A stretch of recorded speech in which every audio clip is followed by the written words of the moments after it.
సంతోషం ఉండకపోవడానికి కారణం ఏంటి అంటే, మీకు ఆనందం ఉండకపోవడానికి కారణం ఏంటి అంటే, మీరు మీ డబ్బును బట్టి, మీ బిడ్డలను బట్టి, మీ ఇల్లు వాక్యలను బట్టి, మీ కాడున్న ఐశ్వర్యాన్ని బట్టి ఆనందపడ్డారు. దేవుని బట్టి మీరు ఆనందపడలేదు కాబట్టి ఈ రోజున మీరు కన్నీళ్ళ మధ్యలో ఉన్నారు. దేవుని బట్టి సంతోషపడలేదు కాబట్టి ఈ రోజున మీరు అనేకమైన ఇబ్బందుల మధ్యలో, ఇరుకుల మధ్యలో ఉన్నారు.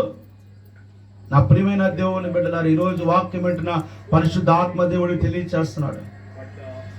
బైబిల్లో అపోస్తలుడైన పౌలు గారు అంటాడు, మనుషులను సంతోషపెట్టు వాడిని అయితే నేను క్రీస్తుకు దాసుని కాదు. ఎందుకంటే మనుషులను సంతోషపెట్టేది, ఈ రోజు నువ్వు పెడితే నీకేమో పెళ్ళి, ఈ రోజు పెడుతున్నావా అమ్మా అనుసరి అమ్మ, అసలు చేతులు అన్నపోసలు ఎముకలు కొలేవో వీళ్ళకి ఎంత ధారాళమైన పెట్టడం అబ్బో ఆవా హల్లెలూయా హల్లెలూయా. పెట్టినప్పుడు పెళ్లి కూడా, పెట్టినప్పుడు చౌకుడు మాట్లాడే మనుషులకి సంతోష పెట్టాలని చూడొద్దు. నువ్వు దేవుణ్ణి సంతోష పెట్టడానికి ప్రయత్నించాయి. ఈ రోజు నాకు దేవుడు 24 గంటలు, ఒక రోజు నాకు ఆయుష్ ఇచ్చాడు. 24 గంటల్లో కనీసం 2 గంటల 40 నిమిషాలైనా నా దేవునికి నేను ప్రార్థన చేయాలి.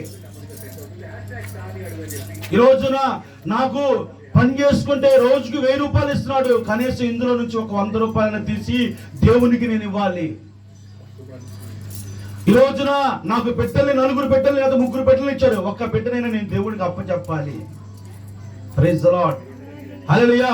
నేను 3 పూట్ల అన్నం తింటాను, కానీ అన్నం లేకుండా చౌపతుల స్థితుల మధ్యలో ఆ రైల్వే స్టేషన్ కాడ, బస్ స్టాండ్ కాడ కొంతమంది బట్టలు లేకుండా చౌపతుల స్థితిలో, తిండి లేని స్థితిలో ఉన్నారు.